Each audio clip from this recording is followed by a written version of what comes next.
গভীর উদ্যোগের সাথে লক্ষ্য করছি যে ঢাকা বিশ্ববিদ্যালয়ের সংগ্রামী ঐতিহ্যের সাথে ওতপ্রোতভাবে জড়িত ধর্মীয় মূল্যবোধ ও বাংলাদেশি জাতীয়তাবাদী শিক্ষকগণের সংগঠন সাদা দল ডাকসু নির্বাচন নিয়ে এক হতাশাজনক বিবৃতি প্রদান করেছে। জুলাই পরবর্তী ঢাকা বিশ্ববিদ্যালয়ের প্রশাসনিক কাঠামোতে সঙ্গতকরণে সাদা দল নেতৃত্ব দিচ্ছে। বিভিন্ন অনুষদের ডিন এবং 18টি হলের মধ্যে 16টি হলের প্রবেশগণ সহ সমিতি দাবি তুলে ধরে সংবাদ বিজ্ঞপ্তি প্রকাশ করেছে। বিজ্ঞপ্তিটির কপি আমরা নির্বাচন কমিশনে ও বিশ্ববিদ্যালয়ের প্রশাসনের কাছে পৌঁছেছি।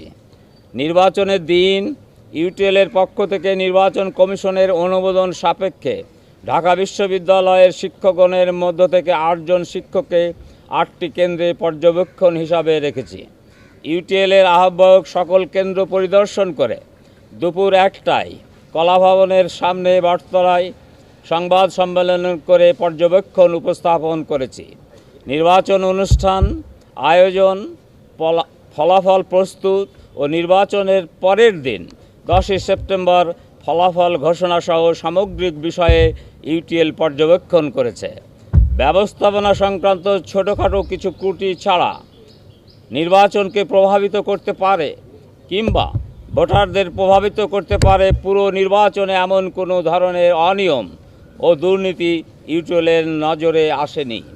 নির্বাচনের ফলাফল ঘোষণার পর বিশ্ববিদ্যালয় প্রশাসন, নির্বাচন কমিশন ও ঢাকা বিশ্ববিদ্যালয়ের শিক্ষার্থীদেরকে আমরা ধন্যবাদ জানিয়েছি।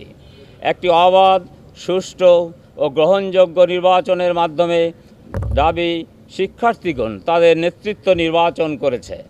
আমরা ইউটিএলের পক্ষ থেকে একটি অবাধ, সুষ্ঠু ও গ্রহণযোগ্য নির্বাচন অনুষ্ঠিত হয়েছে মর্মে তাদের পর্যবেক্ষণ তুলে ধরেছেন। প্রিয় সাংবাদিকবৃন্দ, আমরা উদ্যোগের সাথে লক্ষ্য করছি নির্বাচন সুষ্ঠুভাবে সম্পন্ন হওয়ার 2 সপ্তাহ পর কিছু ছাত্র সংগঠন ও শিক্ষকগণের ফোরাম সংগঠন নির্বাচনকে বিতর্কিত করার চেষ্টা করেছেন। কিছু বক্তব্য ও বিবৃতি ইউটিএলের দৃষ্টিগোচর হয়েছে। আমরা মনে করি এটি ঢাকা বিশ্ববিদ্যালয়ের 40,000 শিক্ষার্থীর স্বাধীন রায়কে অসম্মান এবং গণতান্ত্রিক অর্জনকে প্রশ্নবিদ্ধ করার একটি সুপরিকল্পিত প্রয়াস ব্যতীত আর কিছুই নয়।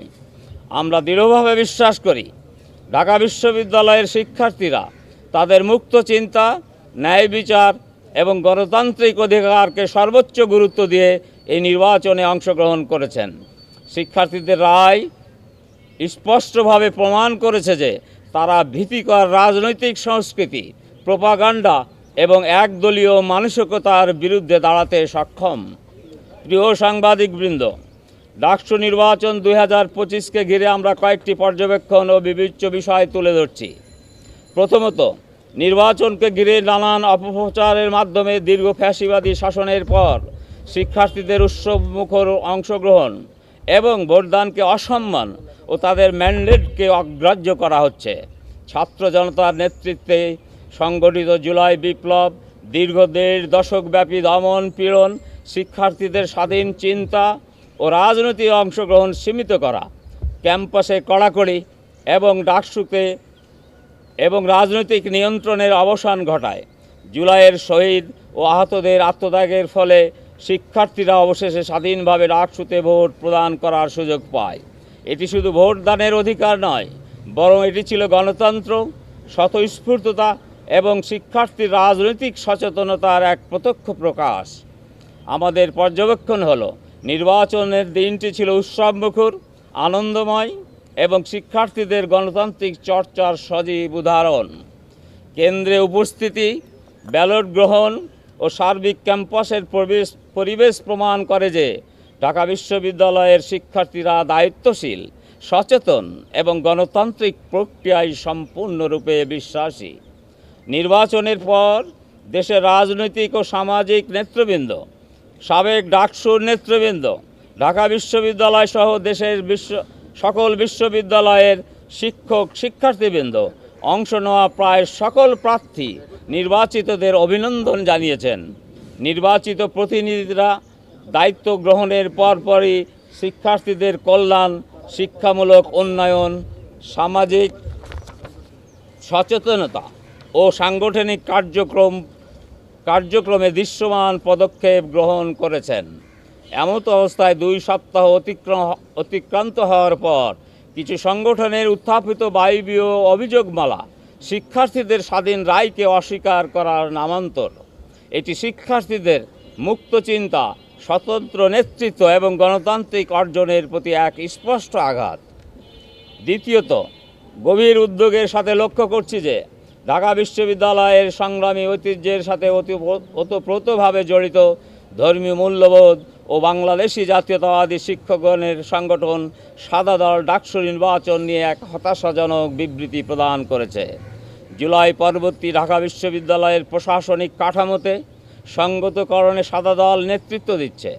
বিভিন্ন অনুষদের ডিন এবং 18টি হলের মধ্যে 16টি হলের প্রবেশগণ সহ সরাসরি সাদা দলের সাথে সম্পৃক্ত। এছাড়া ডাকসু নির্বাচনের জন্য গঠিত নির্বাচন কমিশনে 10 জন সদস্যের মধ্যে 8 জনই সাদা দল ও 2 জন পিঙ্ক দল থেকে প্রতিনিধিত্ব করছেন।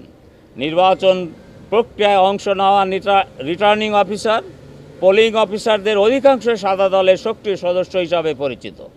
আমরা প্রশ্ন রাখতে চাই, নির্বাচন পরিচালনার অধিকাংশ দায়িত্ব যখন সাদা দলের শিক্ষকগণের হাতে ছিল, তখন নিজেদের বিবৃতিতে দাবি করা নির্বাচনে জালিয়াতি ও অনিয়ম প্রসঙ্গটি এটি দ্বিচারিতা ও দ্বিমুখী আচরণের পর্যায়ে পড়েছে।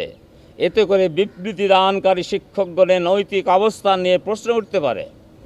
উল্লেখ্য, ইউটিউলের পক্ষ থেকে আমরা পর্যবেক্ষণ করেছি যে ডাকসু নির্বাচনের দিন ভোট গ্রহণ শুরুর পূর্বে মিডিয়া, গণমাধ্যম কর্মী, পর্যবেক্ষক, পোলিং অফিসার, বিএনসিসি বিবিধ ব্যক্তিবর্গের সামনে ব্যালট বাক্স খোলা হয়। বক্সের ভেতর সবাইকে দেখিয়ে ভেতরে অতিরিক্ত ব্যালট নেই সেটি নিশ্চিত করে তারপর তা সিলগালা করা হয়। সকাল 8টা থেকে বিকাল 4টা অবধি কোনো পক্ষের বা নির্দলীয় কোনো ভোটার কর্তৃক কোনো ধরনের ভোট জালিয়াতি, কারচুপি, ব্যালট ছিনতাই, ব্যালট বাক্স খুলে ফেলা, জোর করে ভোট দেওয়া বা সিসিটিভি ব্ল্যাক আউটের ঘটনা আমরা জানতে পারিনি। ভোট গণনার পুরো সময়টা সিসিটিভি ফুটেজ স্বচ্ছতার উদ্দেশ্যে লাইভে দেখানো, প্রভোস্ট রিটার্নিং অফিসার, বিএনসিসি, পর্যবেক্ষক ও সাংবাদিকদের প্রতিনিধিত্বের সামনে পূর্ণ ভোট গণনা করা, প্রত্যেকের স্বাক্ষর নিয়ে কেন্দ্রের সামনেই ফলাফল প্রকাশ করা নির্বাচনী স্বচ্ছতার দৃষ্টান্ত সৃষ্টি করেছে। অথচ সাদা দল অনিয়মের অভিযোগ বিষয়ে বিবৃতি দিয়েছে, যা ঢাকা বিশ্ববিদ্যালয়ের শিক্ষক, শিক্ষার্থী সহ সারা দেশবাসীকে মর্মাহত করেছে। তৃতীয়ত, গণতন্ত্রে জয় পরাজয় স্বাভাবিক। এর উপলব্ধি শিক্ষার্থীদের রাজনৈতিক সচেতনতা, সহনশীলতা ও দায়িত্ববোধ বৃদ্ধিতে সহায়ক। ঢাকা বিশ্ববিদ্যালয় কোনো দল বা ব্যক্তির প্রতিষ্ঠান নয়, এটি এদেশের মানুষের ট্যাক্সের টাকায় পরিচালিত শিক্ষক ও শিক্ষার্থীদের প্রতিষ্ঠান। আধিপত্যবাদী চিন্তা শিক্ষার্থীদের স্বাধীন মত প্রকাশকে সীমিত করে এবং বিশ্ববিদ্যালয়কে মুক্ত চিন্তার কেন্দ্র হিসাবে গড়ে তোলার প্রক্রিয়াকে ব্যাহত করে। শিক্ষার্থী, শিক্ষক ও সকল স্টেকহোল্ডারদের দায়িত্ব হল গণতান্ত্রিক মূল্যবোধ রক্ষা করা এবং বিশ্বনৈতিক চর্চাকে দলগত লোভ ও ক্ষমতার লড়াইয়ের দিকে ধাবিত করবে, যা প্রকৃত শিক্ষাগত উন্নয়ন ও মুক্ত চিন্তার পরিবেশ ক্ষুণ্ণ করবে। এখানে যে সকল শিক্ষক নির্বাচনের সাথে সরাসরি যুক্ত ছিলেন, তাদেরকে সত্য বিষয়গুলি জাতির সামনে উপস্থাপন করতে হবে। শিক্ষার্থীদের গাইড করা শিক্ষকগণের দায়িত্ব। সবাইকে ধন্যবাদ। প্রিয় সাংবাদিকবৃন্দ, এই সামগ্রিক পরিস্থিতিতে সুনির্দিষ্ট দাবি প্রস্তাবনা হলো: 1. বিশ্ববিদ্যালয় প্রশাসন ও নির্বাচন কমিশনকে নির্বাচন সংশ্লিষ্ট বিষয়ে উত্থাপিত অযৌক্তিক প্রশ্নের সুরাহা করতে হবে। শিক্ষার্থীদেরকে তাদের ভোটাধিকার প্রয়োগের পর কোনো ধরনের হ্যারাসমেন্ট কিংবা তাদের ম্যান্ডেট কেড়ে নেওয়ার মতো কর্মকাণ্ড বন্ধে বিশ্ববিদ্যালয় প্রশাসনকে উদ্যোগ গ্রহণ করতে হবে। 2. ঢাকা বিশ্ববিদ্যালয়ের সাদা দলের শিক্ষকগণের প্রত্যক্ষ অংশগ্রহণে পরিচালিত নির্বাচনকে সাদা দলের প্যাডে বিবৃতি দিয়ে প্রশ্নবিদ্ধ করা হয়েছে, যা মোটেই কাম্য নয়। এই ধরনের বিবৃতি প্রত্যাহার করার আহ্বান জানাই। 2025 সালের ডাকসু নির্বাচন অবাধ ও সুষ্ঠুভাবে সম্পন্ন হওয়ায় ইতিমধ্যে দেশ বিদেশে ব্যাপক প্রশংসিত হয়েছে। এমন নির্বাচনকে প্রশ্নবিদ্ধ করে যে সকল তৎপরতা পরিলক্ষিত হচ্ছে, সেগুলোর বিষয়ে বিশ্ববিদ্যালয় প্রশাসনকে আইনানুগ পদক্ষেপ গ্রহণ করা